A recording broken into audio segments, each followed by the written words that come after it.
welcome back to Pandemic Cooking. My name is Stelmaschuk. I'm a teacher at Lillian Osborne.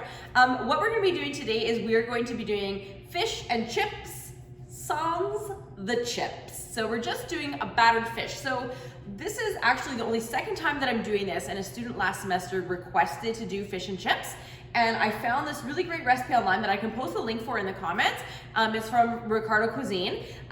This is a super easy recipe that if you want to switch up how you're cooking your fish, or you want to make homemade fish and chips at home, this is a really great recipe. So I'm going to have two bowls happening. So this is a really great, just a really great lesson how to be breading things. Wet hand, dry hand.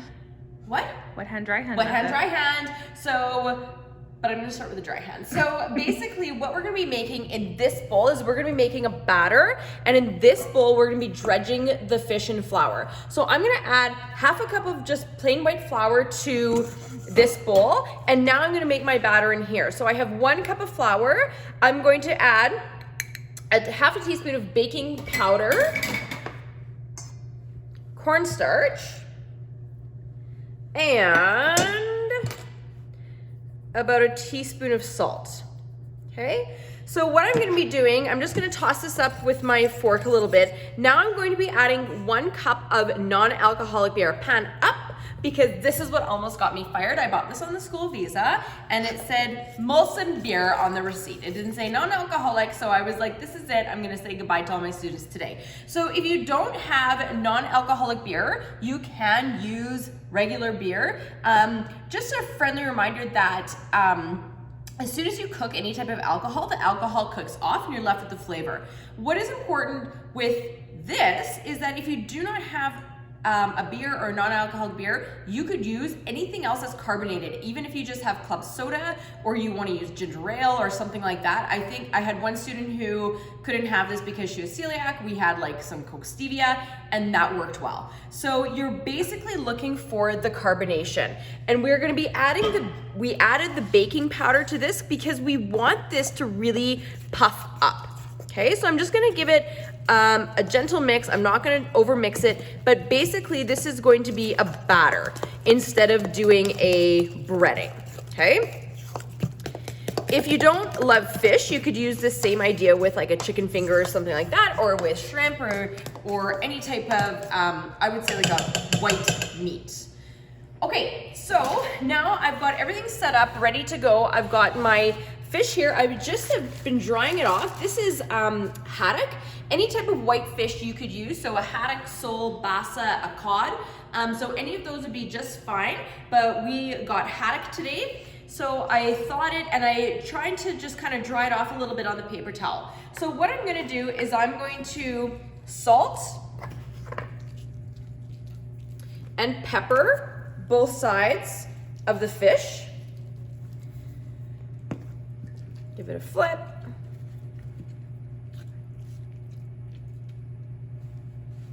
Do a little more salt and pepper. I'm going to do a little test of my oil.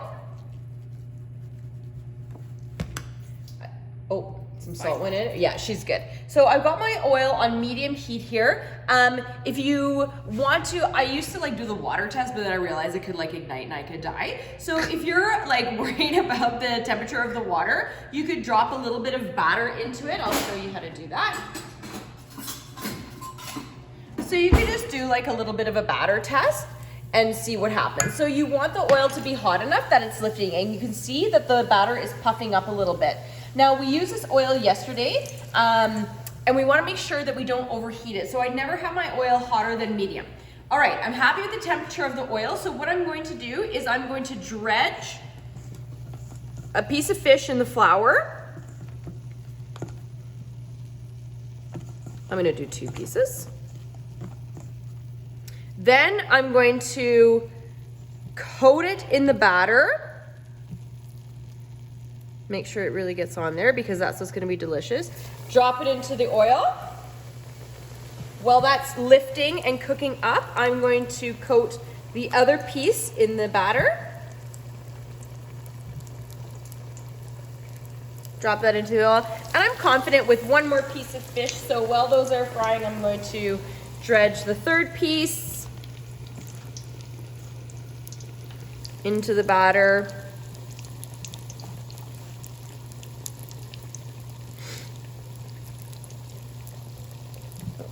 Falling apart a little bit, and then into the oil. So I'm gonna stop over at the sink, give my hand a wash. I'm not going to crowd the fish because as soon as you overcrowd something in the deep fryer, then you're going to have problems with crispiness and all that kind of stuff. So the fish doesn't take very long to cook at all. You want to give it probably about 5 minutes total. I'm gonna come and take a look at my little dough ball here, try and give it a flip, but we are looking for a really nice golden color. That hot oil is going to cook the fish on the inside really nicely, and if we overcook fish, then it's gonna turn out a little bit flaky. I'm just gonna move these around just to make sure that I'm not, that nothing is sticking to the bottom. I'm gonna check the color and give it a flip. That is pretty dark. My oil is a little bit hot. What happens when our oil gets too hot is we often end up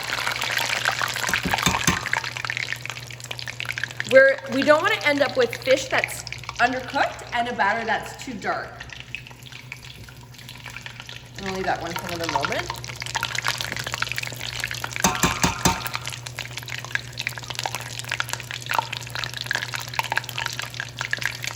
Give that one a flip. I'm gonna take my little dough ball out. I've got a wire rack here with paper towel under it.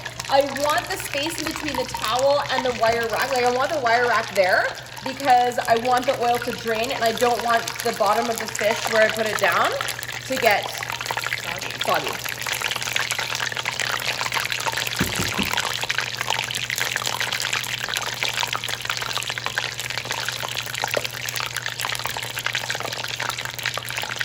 All right.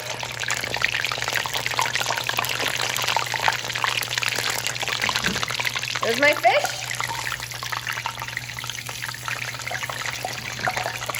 That's it.